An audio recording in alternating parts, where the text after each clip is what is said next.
ये class 10th का sample paper का क्वेश्चन नंबर 1 का सी पार्ट, जिसमें मध्य बिंदु के निर्देशांक या मिड पॉइंट कोऑर्डिनेट्स पूछे गए हैं, जबकि हमें 2 पॉइंट्स 3, -2, -7, -6 दिया है। इसका फॉर्मूला है x1 + x2 upon 2, y1 + y2 upon 2। यहाँ से x1, y1, ये जो पहला हमारा कोऑर्डिनेट है या निर्देशांक है, ये हो जाएगा x1, y1। दूसरा आ जाएगा x2, y2। तो हम यहाँ से इनकी वैल्यू पुट करेंगे फॉर्मूले में। तो यहाँ लिखेंगे x1 है 3 और x2 है -7। क्योंकि ये माइनस में है इसलिए इसको हमने किस में रखना है, ब्रैकेट में। फिर रखेंगे y1 + y2। y1 है -2, y2 है -6। तो यहाँ पर भी हम इसे ब्रैकेट में रखेंगे। यहाँ देखा, अब हम ब्रैकेट ओपन करेंगे तो हमें मिलेगा प्लस माइनस। तो ये आ गया 3 - 7 अपॉन 2। यहाँ से आ जाएगा -2 -6 तो अपॉन 2। अब 7 में से 3 माइनस होगा तो ये आया -4 अपॉन 2 और ये आ गया माइनस का 8। क्योंकि ये दोनों ही माइनस के हैं इसलिए हम इसको ऐड करेंगे तो ये हमें मिलेगा -8 अपॉन 2। अब 2 से दोनों डिवाइड हो जाएंगे तो 2 जा 4 माइनस का 2, 2 4 जा 8 यानी कि माइनस का 4। तो निर्देशांक आ गए -2, -4। इसलिए हमारा ऑप्शन 1 जो होगा वो आंसर होगा। अब हम आते हैं question number D, question number 1 का डी पार्ट। इसमें पूछा गया है कि एक त्रिज्या खंड है। त्रिज्या खंड क्या होता है, जो त्रिज्या या रेडियस से कट करता है। तो ये हम इसको त्रिज्या खंड बोलते हैं। ये रेडियस है और ये हमारा पार्ट कट हो रहा है, ये हमारा त्रिज्या खंड या फिर इसको हम सेक्टर बोलते हैं।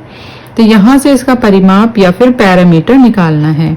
परिमाप क्या होता है, जितनी भी इसकी साइड्स हैं सबको प्लस करना। तो हमें ये एक साइड दिख रही है, ये साइड दिख रही है और इधर से आर्क दिख रहा है, चाप दिख रहा है। तो हम इन सबको प्लस करेंगे। आर हमें दिया हुआ है 28 और ये आर दिया हुआ है 28, लेकिन ए बी के बारे में हमें कुछ नहीं पता। आर्क ए बी का फॉर्मूला होता है θ/360 × 2πr, जहाँ पर थीटा हमें गिवन है 90 डिग्री और आर हमें मिला है 28, पाई हमें बताया गया है 22/7। तो यहाँ लिखा 90/360 × 2 × 22/7 × r की जगह आ गया 28। अब हम इसको कट करेंगे, 90 और 360 को कट करेंगे। 90 1 जा 90, 94 जा 9 4 जा 36, तो 0 से 0 गया, ये 4 आ गया, यहाँ 1 यहाँ 4। 7 से 28 चला जाएगा, 7 1 जा 7, 7 4 जा 28। अब ये दोनों 4 कट जाएंगे, एक ऊपर है और एक नीचे है, तो ये दोनों कट गए। क्या बचा, सिर्फ 22 और 2 बचा। तो 2 × 22 यानी कि 44 सेंटीमीटर। तो हमारे पास आ गया ये। परिमाप निकालने के लिए, पैरामीटर के लिए हम लिखेंगे 28 + 28 + 44। इन सबको प्लस किया तो हमें मिलता है 100 सेंटीमीटर। लेकिन ऑप्शंस गलत हैं। ऑप्शंस में सेंटीमीटर स्क्वायर है जो कि एरिया होता है, यानी कि क्षेत्रफल।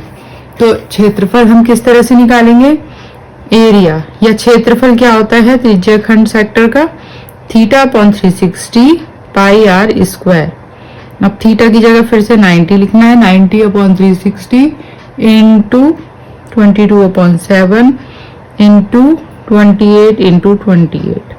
अब इसको कट करेंगे फिर से, 0 से 0 गया, 9 1 जा 9, 9 4 जा 36।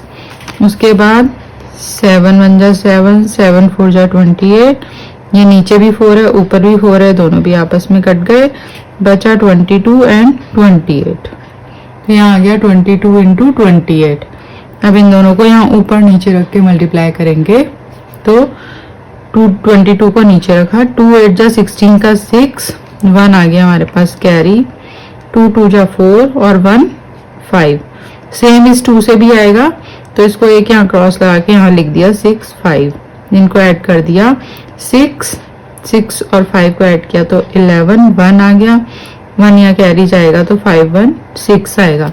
तो हमारे पास 616 सेंटीमीटर स्क्वायर आ रहा है। तो ऐसे क्वेश्चन में आप इसको अटेंड कर लीजिए, लेकिन क्योंकि इसमें आंसर फिर बाद में वो लोग अपने आप नंबर दे देते हैं। तो 616 सेंटीमीटर स्क्वायर को करेक्ट कर सकते हैं।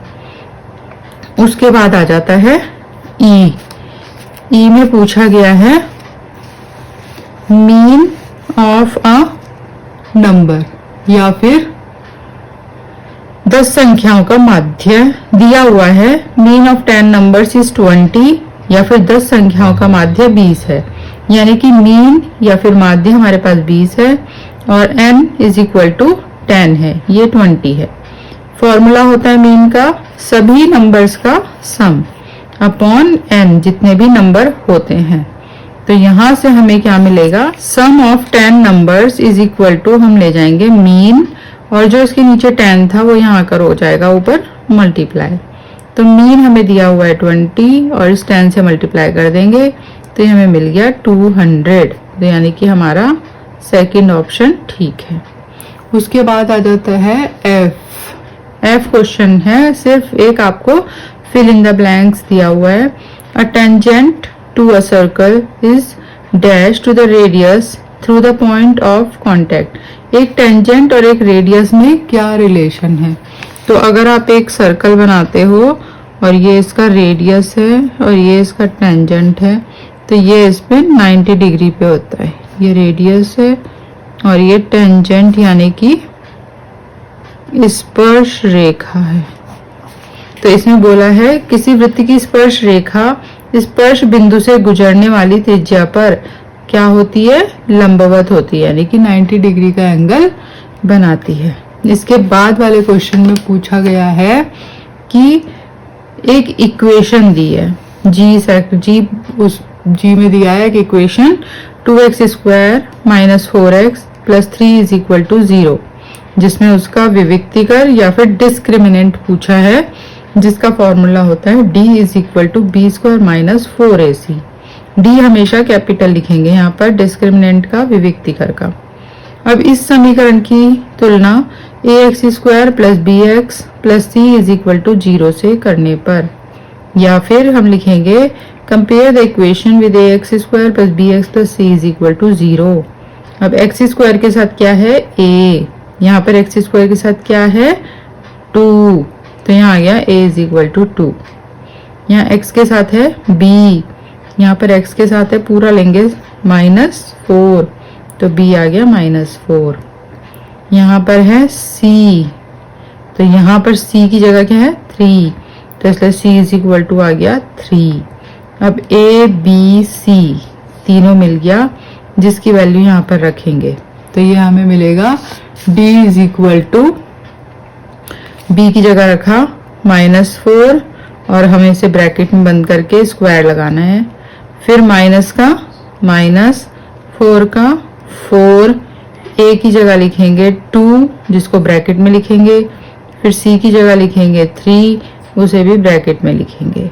अब ये तो तुम्हें पता है स्क्वायर का मीनिंग होता है इसी नंबर को 2 बार मल्टीप्लाई करना। तो 4 4 जा 16, माइनस भी 2 बार आएगा, माइनस माइनस प्लस। अब ये सारे नंबर क्या होंगे मल्टीप्लाई, 4 2 जा 8, 8 2 जा 30, 8 3 जा 24, तो यहाँ आ गया 24। अब इन दोनों को करेंगे माइनस करने पर आया 8, क्योंकि 24 बड़ा नंबर है, यहाँ माइनस है तो यहाँ पर भी आ गया माइनस, तो इसलिए हमारा आंसर 4th जो है वो करेक्ट है।